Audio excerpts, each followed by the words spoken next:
It can be so discouraging to feel like you're behind. Like you'll look around and you'll believe everyone else is moving forward while you're stuck, you're spinning, you're slipping backward. And you know what? You might actually be doing all the right things. Like you've read all the books, you've listened to so many podcasts, you've probably done some therapy, but somehow it still feels like you're not where you should be. But what if the problem isn't you? What if you're not behind at all? And what if healing just doesn't follow the straight path you were told to expect?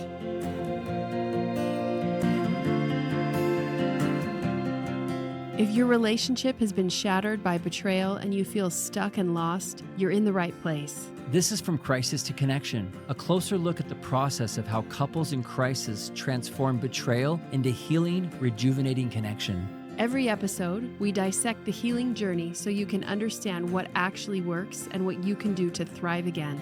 You'll step onto a clear path toward personal wholeness and vibrant partnership.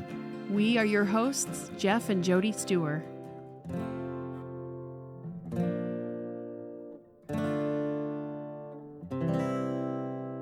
In this episode, we'll look at how the belief that you're behind shows up for the betrayed partner, as well as the recovering partner, and then for the couple.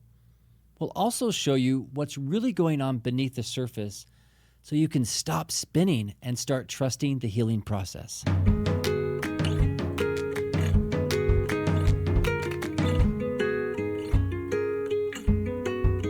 So how does this affect the betrayed partners? Oh, I think every betrayed partner feels like they're totally behind. I think they start behind. Sure, because they weren't privy to all the secret information in the first place. Right. So in my experience, like you've got betrayed partners that are living their lives, going along.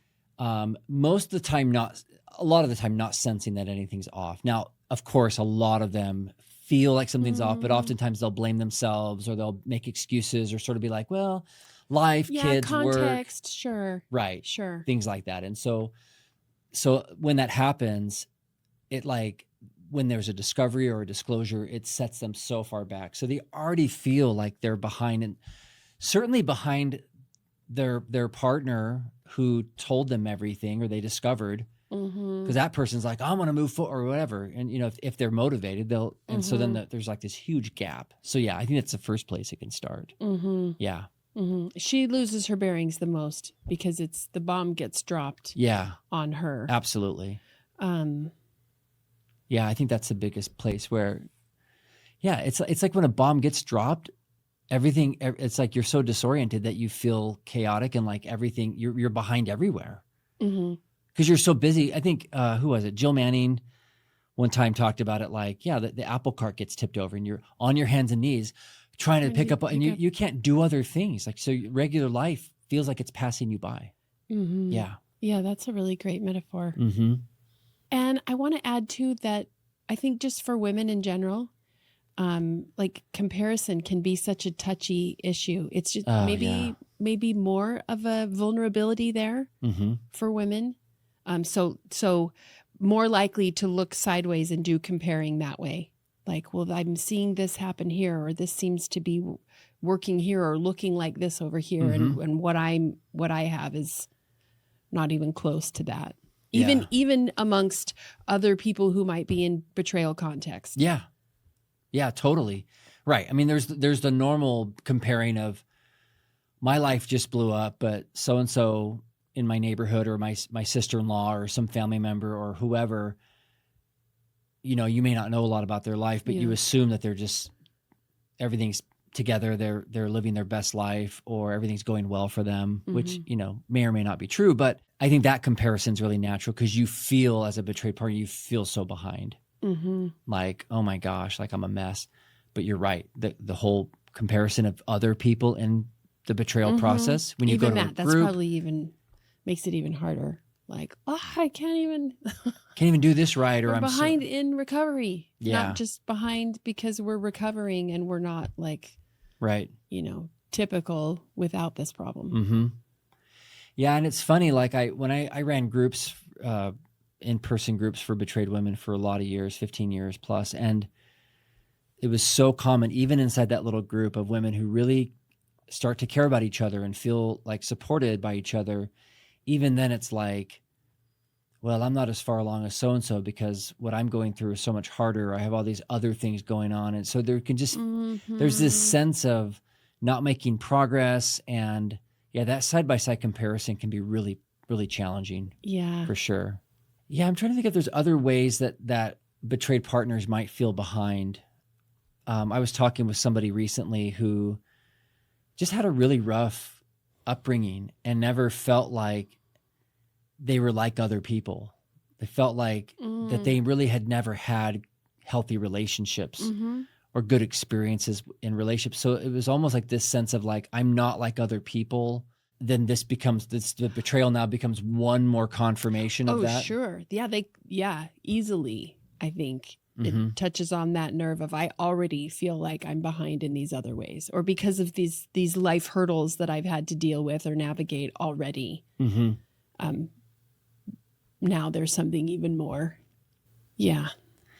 Yeah. That feeling of being behind it's so hard because it feels like you're trying to get somewhere, to a destination or a journey, and you feel unprepared. You feel caught off guard. You're like, you need to move forward, but then you're like, but where I thought was fine. Like it's just so where to go, but an urgency, a sense of urgency to get there. Like I have to go somewhere, but where is that place and what do I bring? And like it just can be so disorienting to try and figure out what even the journey is. And feeling very alone in that. I just wonder for you, I mean, I can speak for myself, just in your own life of working through challenges, and whether it's parenting, marriage, family relationships, your own personal journey, healing, and so on. Have you ever felt behind? Yeah, completely. What's that like for you? It's interesting. Yeah, I mean, it's kind of isolating because feeling behind kind of removes you from what the pack seems to be doing or understanding, or what that world is like. And so it's lonely. It has a sense of permanence about it, because it feels like everybody seems to be on this escalator and they all understand this thing that I haven't had a life experience to teach me. Oh. And so if I hop on the escalator, I'll be hopping on way back here, just beginning to learn the process. And they're all way up here, and I'm never gonna make it to, to be a part of this group or this general understanding, or it's really overwhelming. Yeah. And you're talking about it like in one particular area. You might feel like you're on track in some areas of your life, maybe, but you're talking about like in this one area where I'm struggling, you might believe that everybody else has it figured out or they're doing it, and you're the one that's getting on last, or that you're somehow just about to miss the train, or you're going to be at the back of the bus, kind of a thing, right? Yeah, but it's interesting that you bring that up, because I think there is a tendency for it to bleed across and affect confidence in other areas. Like, oh my gosh, I'm X years old. Most people have this figured out and I'm barely figuring this out. And I'm incapable here and probably here and probably in this other area. I think it just starts to snowball. Man, that's a good one. The age thing, right? I mean, yeah, Man, right? I think adulthood does that to us. Just this general idea that I'm an adult now and I'm having problems like this because I haven't had stuff figured out. Yeah, like I'm this old and these lessons should be a given to me by this age. Yeah. Because I look back when I was a teenager and my parents were my current age. We're 50 years old now. So that for my parents, that would have been 2002 for my mom and 1999 for my dad. Man. When we had our first kid. Yeah. And I'm looking back on that now going like, oh yeah, my dad probably didn't know as much as I thought he did. He seemed kind of totally put together. And I'm thinking, I should know all this stuff by now. And I bet if I go back and talk to my 50-year-old dad, he'd probably be like I'm still learning. Trying to figure stuff out. Still trying to I'm not behind. You're fine. Keep going. Yeah. Yeah. So there's this weird checklist or something that we have. I don't know. I don't know where that comes from. So for betrayed partners, the feeling of being behind often starts the moment the truth comes out. You've been blindsided. You've been left to gather the pieces while life seems to race on for everyone else, including your partner. And comparison only makes it worse, whether it's with people in everyday life or even with other betrayed partners in recovery. Past wounds, rough upbringings, and personal insecurities can magnify that gap, creating a sense of urgency without a clear direction. It can be isolating and discouraging and can even spill over into other areas of life. And while that's a heavy reality, your recovering partner has their own version of the same struggle, one that looks different but can be just as defeating for them. Let's talk about that next.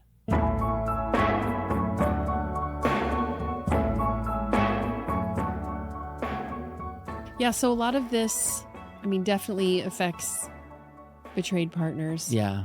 Probably some crossover also affects recovering partners. Yeah. And in similar ways. Right. Recovering partners, the person who broke the trust, we'll refer to them as recovering partners.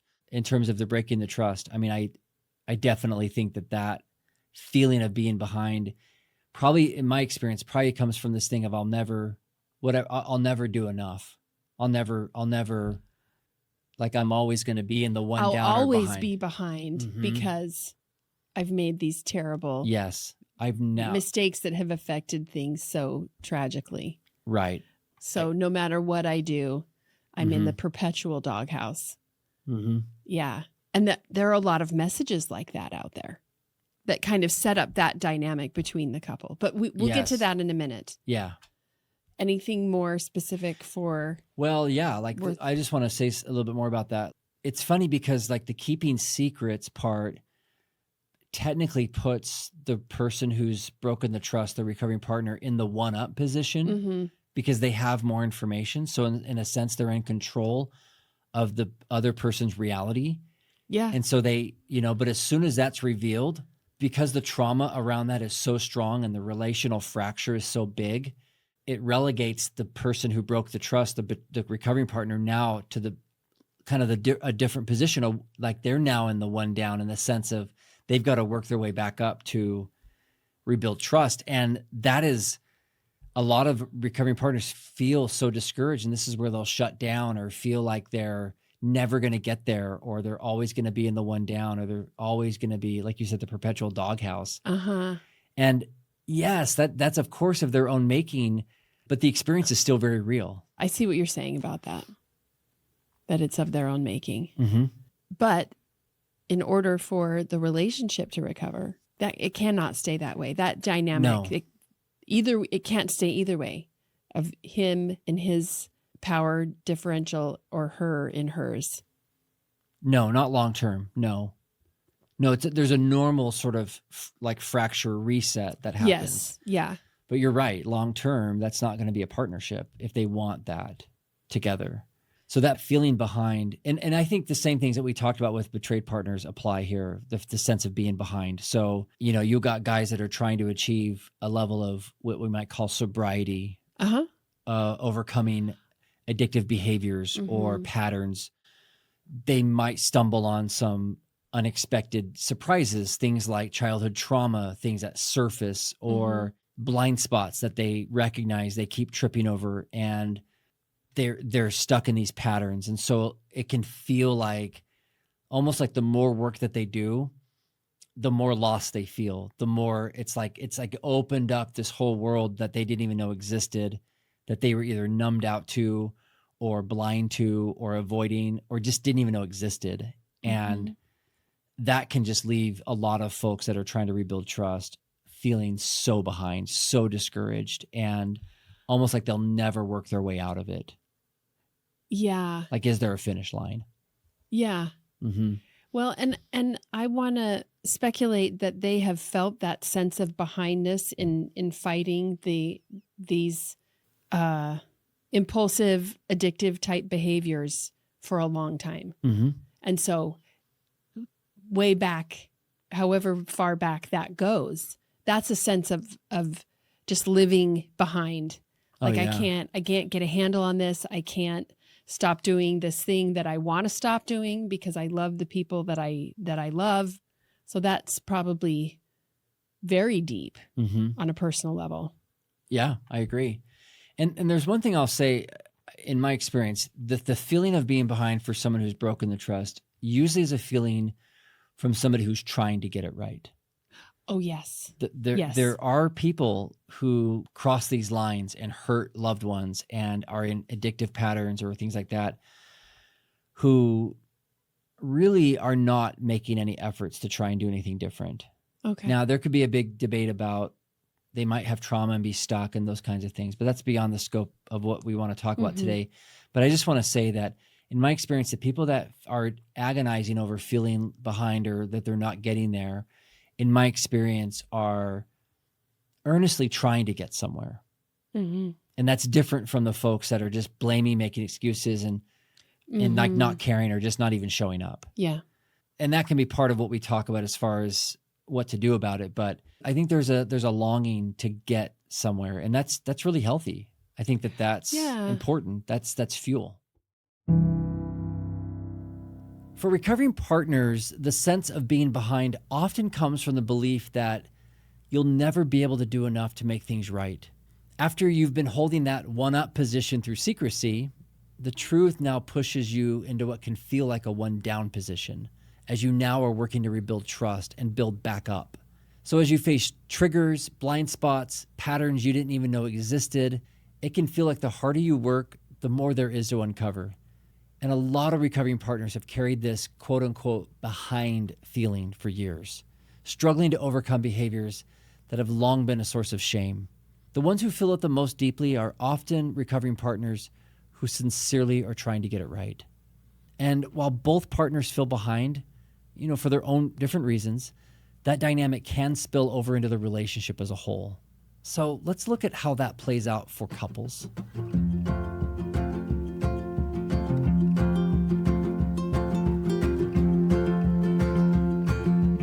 So yeah, we have two individuals who in their own very personal ways feel behind.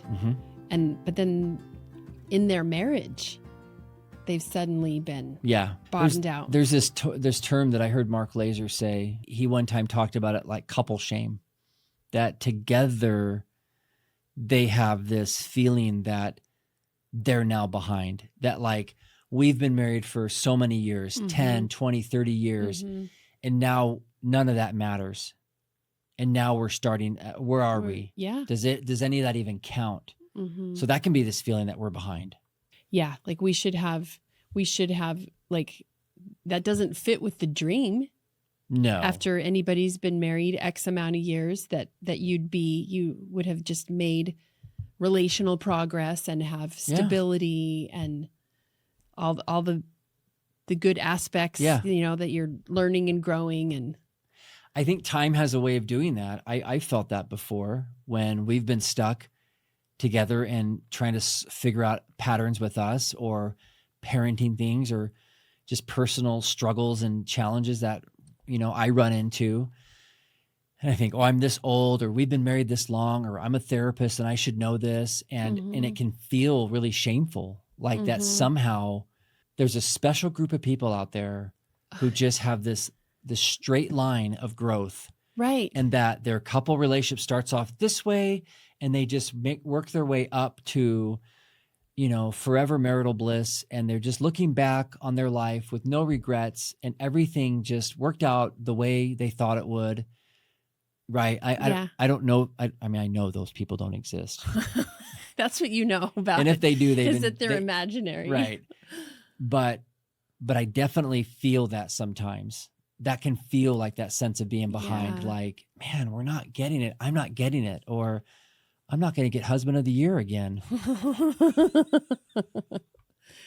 But yeah, so much of what we experience in terms of growth is linear. Yeah. And so much of what we can observe with our natural eyes in the natural world. Yeah. When something is broken, there is a very linear and predictable way for it to be fixed.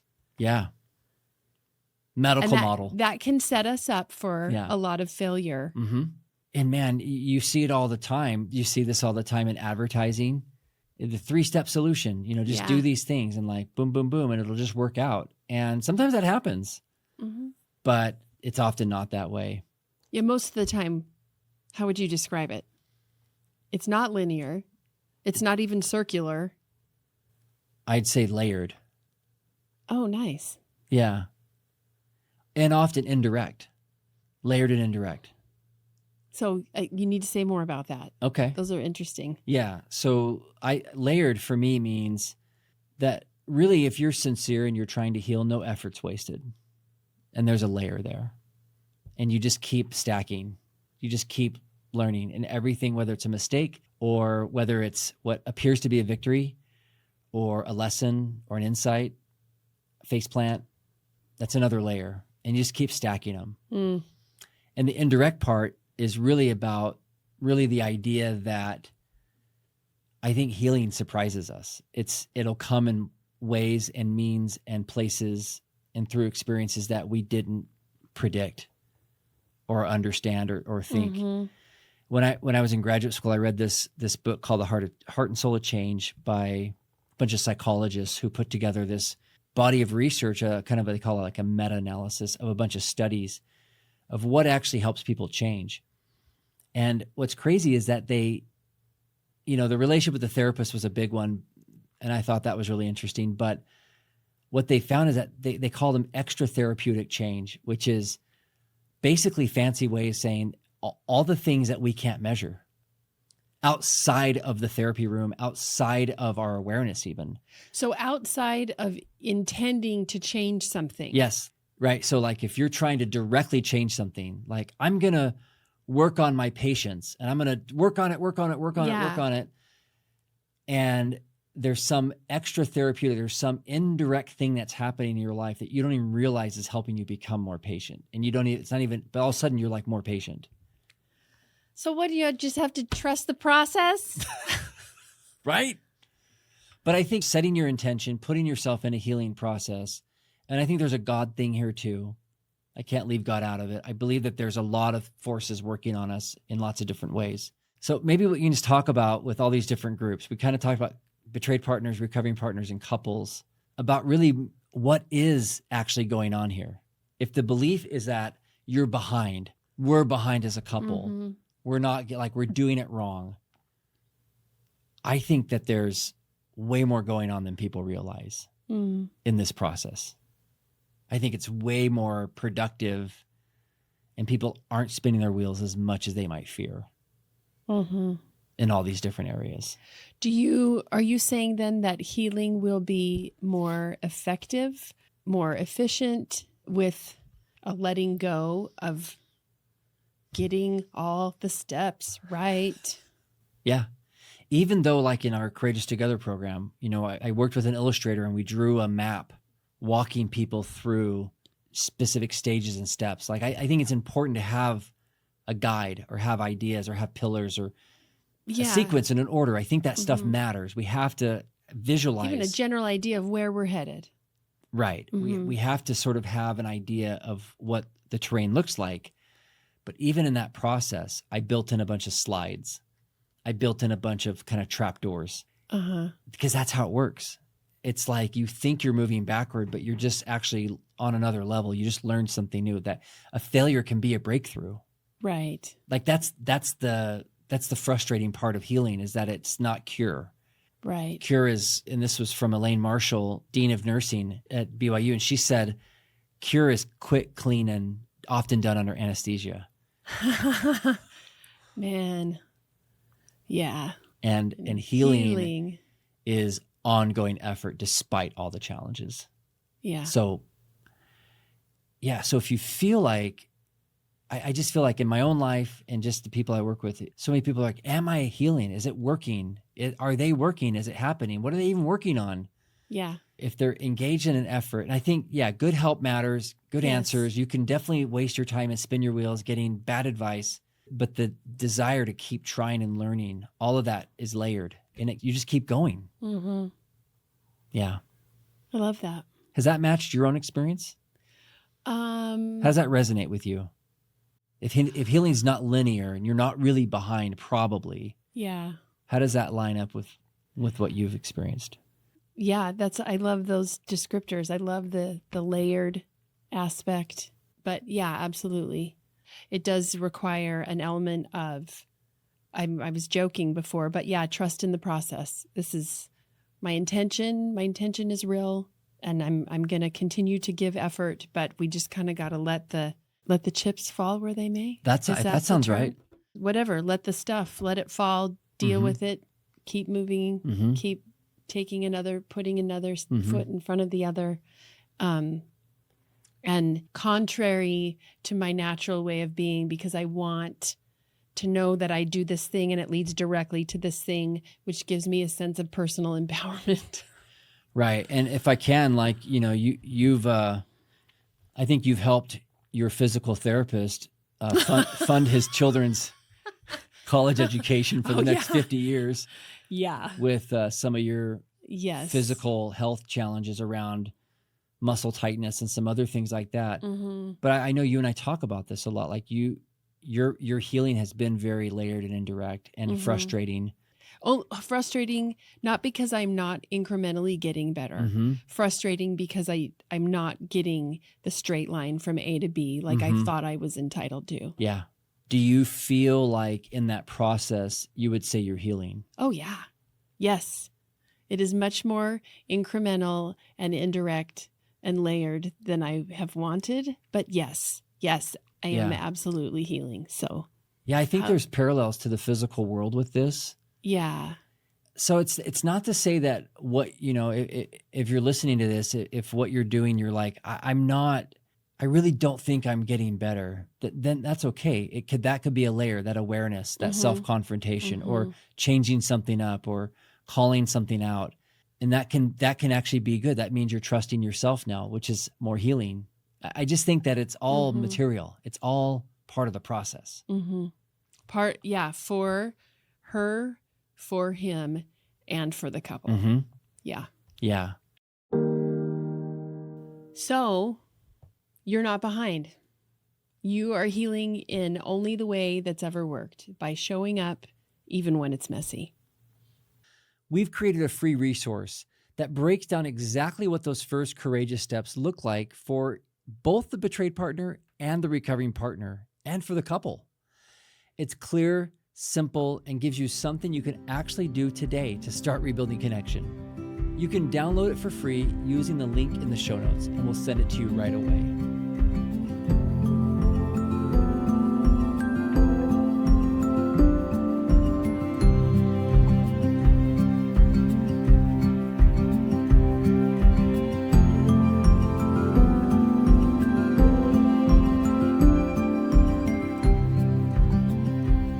Before we sign off, we want to show you an example of couples doing the work of healing, learning, and growth.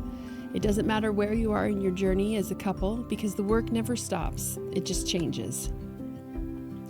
And today we have an example from a couple, and I'm just going to read this submission. The other night, my wife and I were getting ready for bed, and I told her how sexy I thought she looked in her new pajamas. The mood instantly shifted. It became heavy and tense. After 2 years of recovery work, I've learned not to guess or retreat from these moments, but to get curious. Nice. Yeah. So I said, I feel like my comment triggered you. I'd love to hear what you're feeling, but no pressure if now's not a good time. Great response. That response. Yeah, great response. That. Yeah. Okay. She took a breath and said, it's late. I don't want to fight. My shame response instantly jumped in, and I defensively thought, hey, I'm not trying to fight. I'm trying to be empathetic.